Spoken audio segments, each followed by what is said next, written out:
Congrats, you're a homeowner. Whether it's a charming cape in Keene or a cozy spot in the Lakes region, this is a huge milestone. First smart move, change the locks. You never know who had a key before, so rekey your doors or install smart locks. And hey, don't forget that garage keypad. Next, set up a home maintenance schedule. In New Hampshire, where seasons can be rough, staying ahead means fewer surprise repairs and lower costs. Know your home systems, find your shutoff valves, know what's aging, and be ready if something goes wrong. Trust me, you'll thank yourself during winter. Even newer homes can surprise you. Set aside 1 to 3% of your home's value each year for repairs. Storms, appliances, weird New England weather. It adds up. Keep your paperwork organized, mortgage docs, warranties, receipts, and jot down paint colors and renovation dates while you still remember them.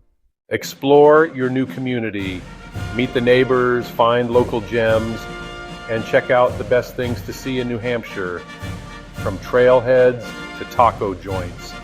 Homeownership is a journey, and these smart moves will help you enjoy it from the start.